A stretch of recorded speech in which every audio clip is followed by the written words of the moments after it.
उत्तराखंड तुम्हारी और हमारी थाती और माटी। और आप लोगों से एक निवेदन है, वीडियो देखने से पहले सब्सक्राइब करा, साथ में जब तक आप बेल आइकन में दबाला तब तक आपका मोबाइल में जाए वो नोटिफिकेशन नहीं पहुंचली। यहाँ का वास्ता बेल आइकन जरूर दबाया। रक्षाबंधन, ईद, क्रिसमस जैसा त्योहार है, इसी प्रकार हर भारतीय के लिए, चाहे वह किसी भी वर्ग से है, किसी भी जाति से है, किसी भी धर्म से है, यह दिवस हमारे 365 दिवस में सबसे विशेष दिवस है, क्योंकि यह धार्मिक ना वर्ग के आधार पर, किसी भी आधार पर व्यक्ति का वर्गीकरण नहीं करता है। और डे को संविधान दिवस के रूप से मनाना एक बहुत ही अच्छी घोषणा रही है।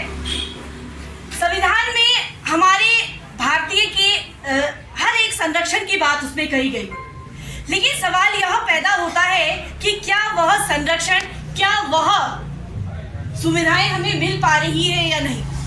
हम लोग उत्तराखंड में रह रहे हैं तो उत्तराखंड की बात यहाँ पर विशेष रूप से करेंगे।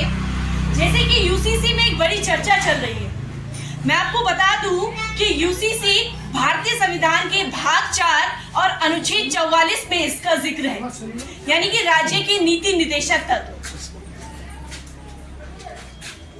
यह भारतीय संविधान का वह अंग है जिसे राज्य अपने अनुसार, स्थिति अनुसार उसे लागू कर सकता है। यूसीसी में 3 बहुत अहम बातें हैं, जिसमें शादी, तलाक और प्रॉपर्टी की बात कही गई है। लेकिन जैसे कि अभी सर ने हमें बताया कि यूसीसी यानी कि यूनिफॉर्मिटी, यानी कि सब एक समान, लेकिन अगर आप किसी अनुसूचित जनजाति को इससे बाहर कर देते हैं तो ये कैसे यूनिफॉर्मिटी है। ये तो ये हो सकता है कि 28 राज्यों में अपनी चांदी चमकाने के लिए कि इतिहास में एक नाम दर्ज हो कि यूसीसी सबसे पहले किस राज्य में लागू हुआ, तो हम हाथ उठाकर कह सके कि जी हाँ, उत्तराखंड में हुआ था। पर क्या उत्तराखंड में ये वाकई में लागू होना सही है या नहीं। हमारा उत्तराखंड 28 राज्यों में अपनी अस्मिता जो सबसे गहरी है वो है यहाँ के संस्कार। उसके लिए पूरे 28 राज्यों में जाना जाता है।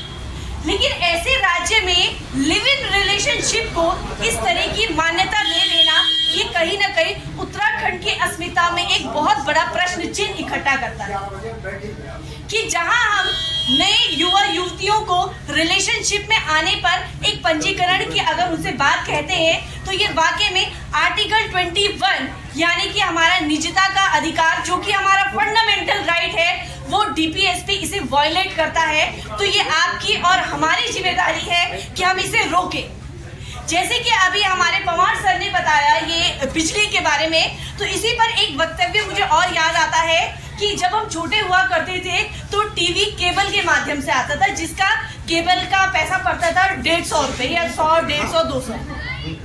उसके बाद परिवर्तन, निजीकरण का दौर कुछ इस प्रकार से हुआ कि टाटा स्काई, एयरटेल, ना जाने कितनी सारी चीजें आ गई हैं और अब कई घरों में टीवी सिर्फ और सिर्फ एक शोपीस बनकर रह गए हैं। कोई इसमें रिचार्ज कराना उचित नहीं समझता है।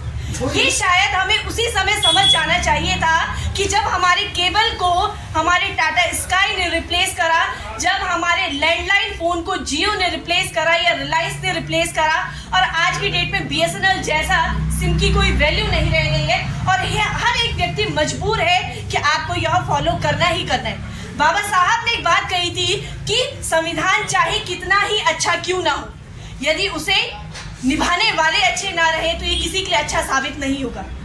निजीकरण हमारे एलपीजी यानी कि लिक्विडेशन, प्राइवेटाइजेशन एंड ग्लोबलाइजेशन, जो कि 1991 में आया था। उस समय फाइनेंस मिनिस्टर थे डॉक्टर मनमोहन सिंह और प्रधानमंत्री थी पीवी नरसिम्हा राव। वो समय जरूरत थी, लेकिन आप जरूरत को आज की डेट में दुनिया पर सिर्फ थोप रहे हैं और हमें विवश होकर इस बात को स्वीकार करना पड़ रहा है। ऐसे स्वीकार करने से हमारे भारतीय संविधान, हमारे बाबा साहब और संविधान सभा के हर उस व्यक्ति का कत्ल हो जाता है जिन्होंने इन्हें हमारे संरक्षण के लिए बनाया था। इसलिए जीवित है तो नजर आना जरूरी है। अगर हमारे साथ गलत हो रहा है तो उसके लिए आवाज उठाना भी जरूरी है। हमारे कई सारे पॉलिटिकल पार्टीज हमें भारतीय संविधान की किताब दिखाती है कि आपके अधिकार खतरे में है, कोई कहता आपके अधिकारों को हम बचा रहे हैं, लेकिन कोई हमारे हक अधिकारों को नहीं बचाएगा। हमारे हक अधिकारों को बचाएंगे तो सिर्फ और सिर्फ हम बचाएंगे।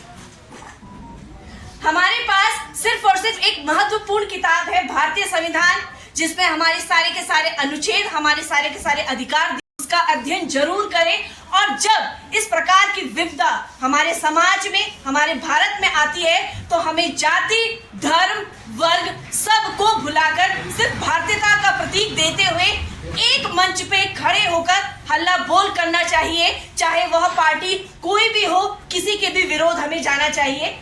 और यही सार्थकता होगी कि हमने अपने भारतीय संविधान को, अपने हक अधिकारों को जीवित रखा।